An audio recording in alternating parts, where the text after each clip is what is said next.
Buya, maaf mau nanya sedikit panjang. Begini Buya, bagaimana hukum investasi emas di Pegadaian?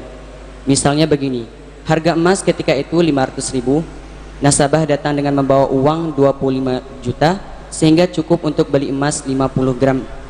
Ketika nasabah menyerahkan uang 25 juta, pihak Pegadaian tidak menyerahkan emas 50 gram, tetapi hanya menerbitkan surat kepemilikan bahwa nasabah yang bersangkutan memiliki emas 50 gram dan dititipkan ke Pegadaian, sehingga akad yang dilakukan adalah beli emas lalu dititipkan ke penjualnya, tapi emasnya tidak ada. Bagaimana hukum transaksi semacam ini?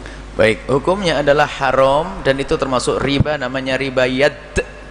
Riba itu bukan riba gharat saja, ada riba yad, ada riba nasiah, ada riba yad, ada riba gharat. Riba yad itu adalah transaksi emas tidak diserahkan. Jadi emas itu, kalau kita beli emas itu harus dipenuhi. Pertama, pembayarannya kontan, transaksinya harus kontan. Transaksi aku bayar sekarang tapi akadnya aku beli emas bayar besok, biarpun duitnya dikasihkan nggak sah, masuk riba nanti. Lah riba yad ini adalah emasnya tidak diserahkan, hukumnya haram. Jadi kalau memang diserahkan, ini loh emasnya saya bayar, selesai. Adapun setelah itu saya titipkan, itu babnya lain. Setelah itu jadi maka kredit emas adalah haram, nggak usah dipaksain. Nggak mendesak, orang nggak mati kok ada kredit emas.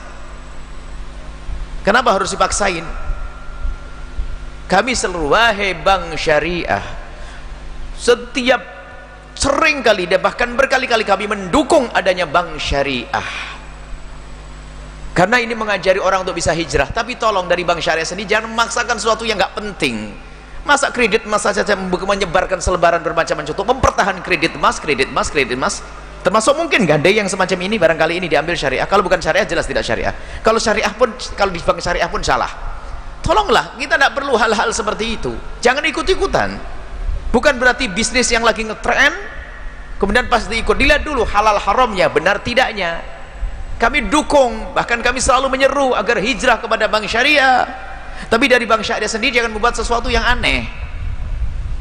Termasuk kredit emas, nggak boleh. Karena apa? Kita kredit emas, emas kita terima, bayarnya belum kontan, nggak boleh. Serah terima harus. Sehingga yang namanya riba itu tidak harus ada yang dirugikan, biarpun sama-sama tidak dirugikan. Tapi kalau melanggar cara transaksinya, hukumnya adalah haram. Itu selesai. Baik, hal yang demikiannya adalah haram dan tidak usah ikut-ikutan. Ya kan? Biarpun katanya macam-macam keuntungan, ketahuilah keuntungan yang paling luar biasa adalah ridho Allah Subhanahu wa taala. Masih ada cara bisnis untuk berhasil, dan banyak, dan orang kaya tidak semuanya dari model itu kan. Oh, ada jual kerupuk saja kaya raya kok. Ada kok.